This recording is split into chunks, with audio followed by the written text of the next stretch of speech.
Hello everybody, I'm going to give it a few minutes to let people log on. I got here a picture 18 hours ago of Jason Kenney, Premier of Alberta, promising over $1 billion to businesses over the pandemic. Another rob from the people and give the money from one hand to the other. None of this is coming out of his pocket. And more than likely, that $1 billion is going to be focused solely on Jason's loyal base. We're going to talk civil rights today, why it's important to understand this maniac, Premier Jason Kenney. He's robbing all of you. He's forcing you to give up your charter of rights and freedoms, a federally held power of the federal government that gives you charter rights. They get to decide how those are administered. But they can use guys like Jason Kenney, premiers, who have full authority in Section 92A of our Canadian Constitution, where explicitly premiers of every province and every territory absolutely have full say and control over all of your civil rights. Places like the Whistle Stop can see astronomical fines by one Jason Kenney. Upon that, he will not renew your business license. He will not renew food vending. He won't renew anything. This is what he does.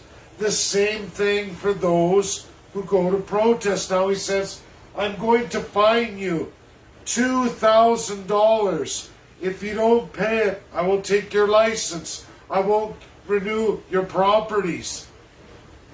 Many things. Your gun license, your hunting license. It goes on and on.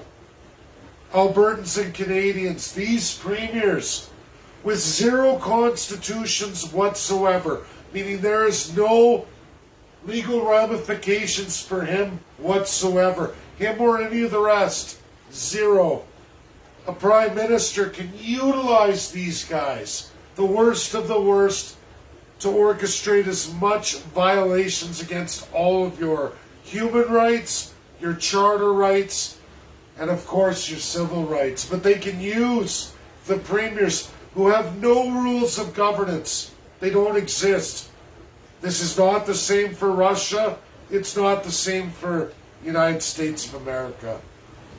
We are a constitutional monarchy, a broken system, abandoned by the UK over colonial Canada, absolutely in 1952. No one's going to tell you this because corrupt premiers, corrupt prime ministers, and all MPs, MLAs are in on it. Did you know Henshaw is in a ministry? Just like the Privy Council federally, every premier under that civil right has full executive authority to appoint, not elect, appoint whoever they want to run their ministries. Dina Henshaw operates exclusively by the orders of Jason Kenney. It's the same in Ontario with Doug Ford and all the rest of the provinces. There is a multi-party system in Canada. However, there is only one autocracy. One autocracy, every party's in on it. It doesn't matter. It's outlined extremely well in our Canadian limited federal constitution, the Constitution Act of 1867. You can all read it. I've put up the website. You can go to worldconstitutionday.org. On there you will find every constitution in English of every UN state in the entire world. All the countries of the world. There you can click on Canada. It will bring up your constitution and you can compare it to the rest of the world. Absolutely. A tremendous gift given to all of you by the greatest minds in the world today. In law, I have many of them, well over 123 as of today. Canadians, you need somebody to create a federal party. To take that federal party and promise you, the people, enshrined rights absolute. How is that done, you ask? We fire the Governor General, who is appointed by Prime Minister. We fire every Lieutenant Governor of every province and every territory. Upon that, we appoint our own. And why we do that, sworn to the party? Because Lieutenant Governors of every province and territory, as well as the Federal Governor General, appointed absolutely by the party elected into power. They assume Her Majesty. You hear the term, the Queen of England. She has not operated for Canada, not since her ascension. Her father abolished that in 1952. He died several months after that. The politicians stole the crown power. The Constitution was never amended. Absolute autocracy given to all politicians elected in Canada since 1952 onward. When we fire the Governor General, a crown power supposed to be of the UK, but now absolutely held by whomever you elect to office every 4 years. They take Governor General absolute, full autocracy. Governor General ascends all federal bills. Lieutenant Governors ascend all acts of every legislature in Canada, each and every one separately, answerable only to Premier and absolutely Prime Minister. It's a backdoor executive autocratic power to Prime Minister. We don't have any real democracy. Sure, you have multi-party system, zero democracy.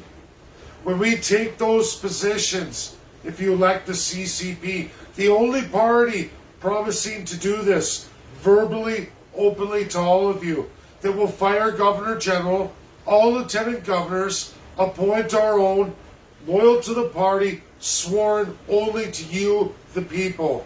They will not ascend a single act of any legislature across all of Canada, meaning the premiers themselves will all be armbarred. They can't legislate. No MLA will be able to legislate. We will do the same for Governor General. Oh, I messed that up. Drag it down.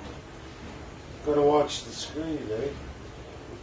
There we go. We will do the same for Governor General.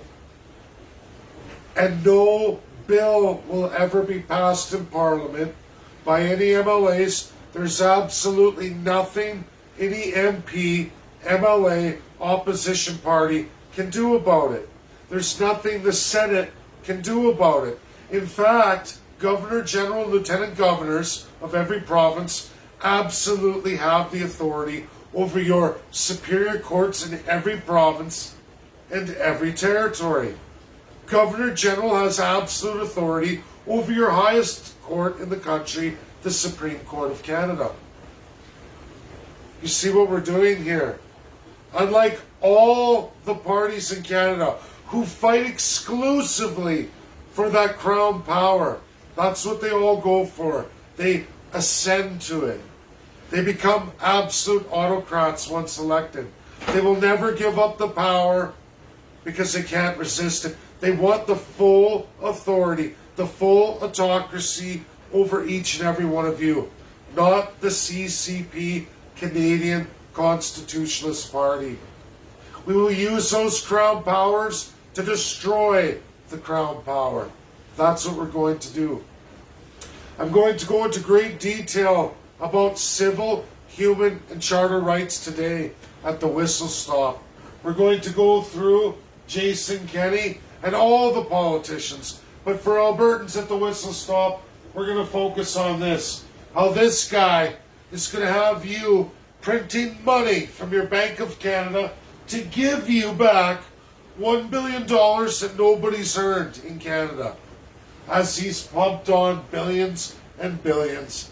He's going to say, don't worry, we're just going to devalue you, your children and your grandchildren, your great-grandchildren to come.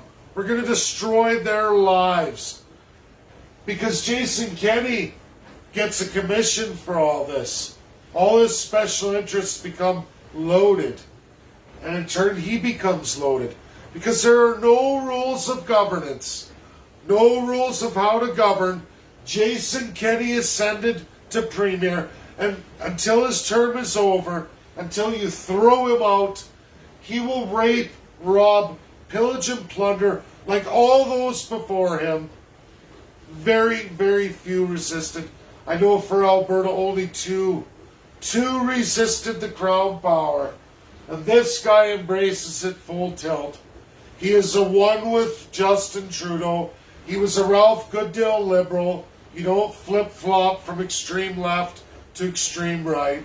You don't overnight become a taxpayer lover and, I want to be in the Taxpayers Federation. How does the Taxpayers Federation feel about Jason Kenney now? They're shocked, appalled, disgusted. This is the problem with our constitutional monarchy. There are no rules that forbid you from lying to the public. In fact, in Canada, you're allowed to lie to the people. It's encouraged. It's embedded in the political structure of Canada like nowhere else in the world. And there is zero accountability to these folks. They can murder you. They can destroy your life, destroy your family, destroy the country, the regions. They can destroy all of it, fill their back pocket. Foreign interests extreme. And there's nothing you can do about it, except for elect another one that you hope is not as bad as the last. Jason Kenney is 2.5 times worse than the absolute worst premier, Rachel Notley. And as unbelievable as that is, he's 2.5 times as bad. He's destroyed you financially like no other premier in the history of Canada. Did you hear me? The history of Canada.